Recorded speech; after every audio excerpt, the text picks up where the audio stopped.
All right, today we're jumping into a really powerful fable about two brothers. It's a story that asks a pretty simple but dangerous question. What happens when you see someone else's success, and instead of feeling happy for them, you just feel jealous? So jealous you'd do anything to tear it all down? So, to really get this, you've got to meet the two brothers at the heart of it all. I mean, their lives are like night and day. First up, you've got Bittu. He's the younger one, and he's basically killing it. He's got a booming business, a nice home, everyone in the village respects him. And then there's Metha, the older brother, and his life, well, it's the complete opposite. He's got no job, his home is falling apart, and he is just absolutely consumed by jealousy. You know, this isn't your typical sibling rivalry. This is something much, much darker. Okay, so let's start with the setup. This is where we see that little seed of jealousy really start to take root. How does simple envy turn into an actual destructive plan? Let's find out. So Metha's wife, Nasibo, is on his case about not having a job, right?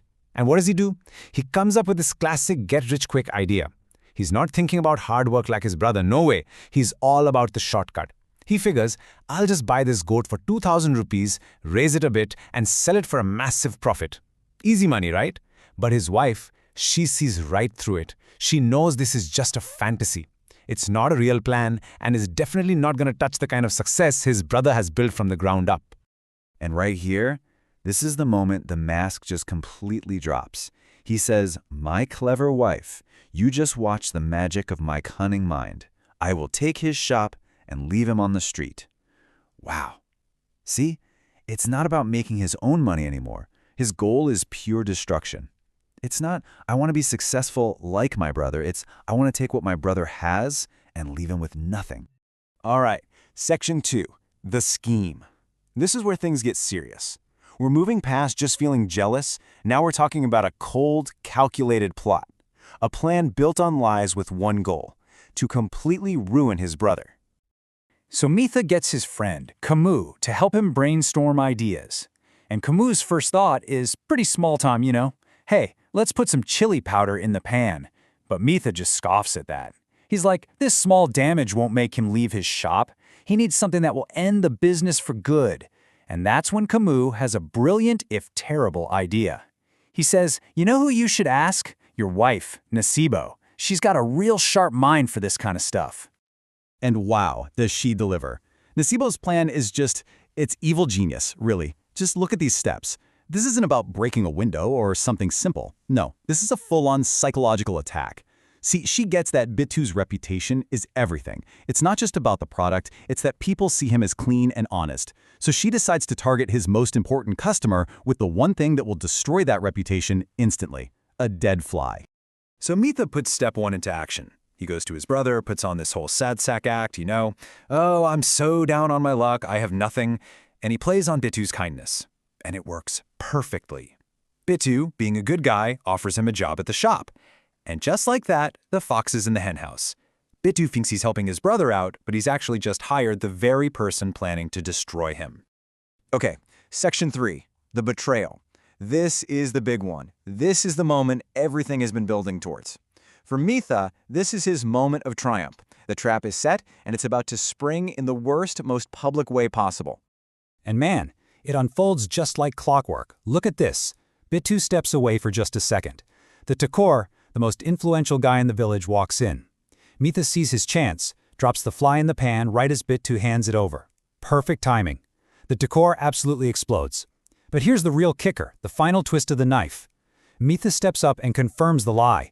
He claims other customers have complained too. He's not just framing his brother for one mistake, he's trying to erase his entire good reputation. And boom, it's over, just like that. There's no hearing, no let me explain. The Takor lays down the law right then and there. He calls Bittu a liar and says, from today, Metha will run this shop. In an instant, Bittu loses everything, his business, his reputation, and it's all handed right over to the brother who betrayed him. But this is where Metha makes a classic mistake. He gets arrogant. He's so high on his win that he immediately double-crosses the one person who helped him. His buddy Camus comes asking for his cut of the deal, and Metha basically tells him to get lost. He doesn't realize that by betraying his partner, he's just created the one enemy who knows the whole truth. Which brings us to section 4, the unraveling. Oh yeah, the tables are about to turn big time. That one little act of greed is about to kick off a chain reaction. Because as they say, there's no enemy more dangerous than a friend you've betrayed. And here's the key takeaway, right? Metha's own arrogance is what does him in. A furious Kamu doesn't hesitate. He goes straight to the person he wronged, Bitu, and spills everything, the whole plot, from start to finish. How Metha and Nasibo planned the entire thing. And what happens next is it's perfect poetic justice. There's this beautiful symmetry to it. Bitu and Kamu team up. And what's their plan?